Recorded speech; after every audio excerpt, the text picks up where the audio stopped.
The mistake. I know I made hello and welcome. We are a group of caring experts, and we are so very glad you are here with us today. Sometimes, life changes in a single second because of a few words we didn't think anyone would ever hear. This is a story about a woman who lost her marriage because of a private phone call. Her husband heard what she said, and he did not fight with her. He did not yell or get angry. Instead, he simply left and stayed away forever. At that time, she had no idea he was even inside the house. If she had known he was there, she would have never said those things. Or she might have said them in a much softer way to protect his feelings. But the words came out exactly how she felt deep down. They were honest, they were a bit ugly, and they were impossible to take back once they were in the air. We all know how it feels to say something we wish we could grab and pull back, but words are like birds. Once they fly away, you cannot catch them again. This woman learned that lesson in the hardest way possible. Hashtag, hashtag, hashtag, a secret conversation. She was in her kitchen, walking around with no shoes on the cold floor tiles. The sun was coming through the window, but the floor felt like ice against her skin. She was holding her phone close to her ear and talking to her sister, who was her best friend in the whole world. They had been talking for a long time about her marriage and what was left of it after 10 long years of being together. Lately, it felt like she and her husband, David, were just two nice people living in the same house, but not really knowing each other anymore. It was like they were living on different islands. Her sister told her that David was a very good man. She said he was someone she could always count on, and that he was very loyal and kind.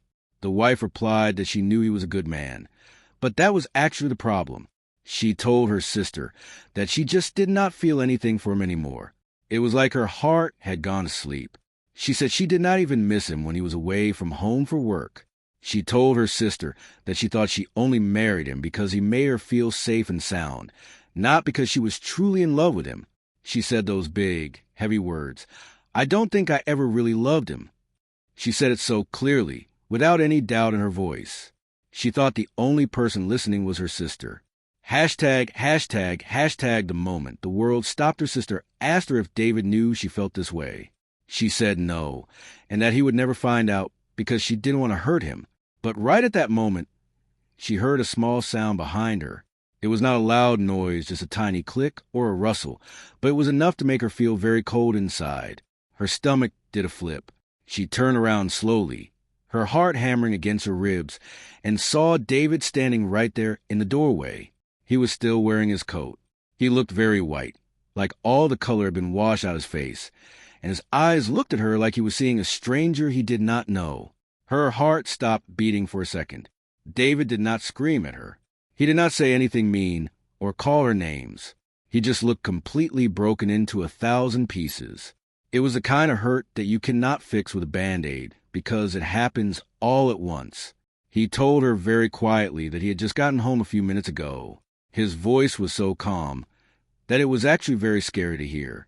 She tried to tell him she was just upset and saying things she didn't mean, but he just nodded his head. He told her that her quiet words were more scary than if she had been yelling and screaming at him. Hashtag, hashtag, hashtag, a quiet goodbye. She tried to tell him that it was not what it sounded like, that it was just a bad day. But David asked her a very simple question. He asked, "What did it sound like?" She could not answer him because the truth was that it sounded exactly like what she really felt deep in her soul. David looked around their kitchen very slowly, as if he was seeing it for the last time.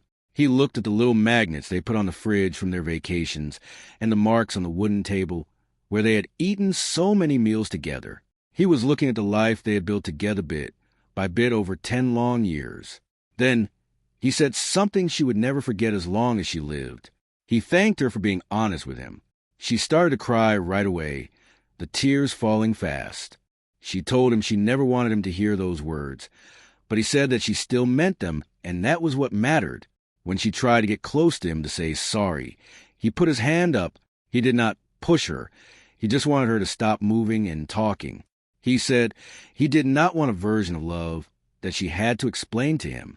He said that the fact she didn't love him the way he loved her broke something inside of him that could not be glued back together. Then he walked away and said he just needed some air. He walked out the door, and the house felt suddenly very big and very empty. Hashtag, hashtag, hashtag the empty house. And the truth, David did not come back that night. At first, she thought he was just staying with a friend to cool down and think things over. She stayed up late watching the door. But by the next morning, he would not answer her calls or her texts. Later that afternoon, his sister sent a single text message saying David was safe, but that he did not want to talk to her right now. Days and weeks went by, and he never came back to the house they shared. He did not even come to get his clothes, his books, or any of his things. It was like he had removed himself from their shared life, like a person stepping out of a photo. She found out later from a friend that he moved to another state for a new job. He had been offered that job many months ago, but said no because he wanted to stay home with her. Now that he knew how she felt, he had no reason to stay in that city. The hardest part for her was the quiet in the rooms. She started to remember the small, kind things he did every single day, like making her coffee exactly how she liked it with just a little bit of milk. She realized that safe was actually something very special and rare in this world, and she had thrown it away. Hashtag, hashtag, hashtag, finding the plans we lost one evening. While she was cleaning their bedroom and feeling very lonely, she found a small notebook in the back of his drawer. Inside, David had written down plans for them for the whole year. He had a list of things to do together to make them happy again. It included learning how to dance in a class, going on their very first date again to the little cafe, and surprising her with a trip for a long weekend. He had even drawn little stars next to the things he was most excited about.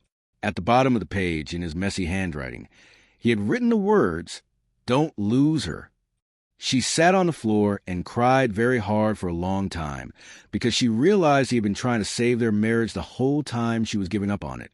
He was not being distant because he stopped caring about her. He was trying to fix things quietly before it was too late. He was working hard while she was talking behind his back. Hashtag, hashtag, hashtag the end of our story a few months later. The papers of the divorce arrived in the mail. There was no long note, no angry message, and no phone call. It was just the end of 10 years. She signed them with hands that would not stop shaking. She finally understood that love cannot live in a place where it is not returned.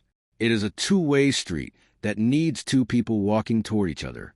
Sometimes the most scary words are not, "I hate you." The most scary words are the ones we say when we think no one is listening to our hearts. She did not do anything bad like cheating. She just told the truth at the wrong time to the wrong person, and that was enough to change her life forever. David did not leave because he was weak. He left because he finally believed what she said about her heart. What do you think about this story? Please share your thoughts with us and follow along for more stories that explore the human heart.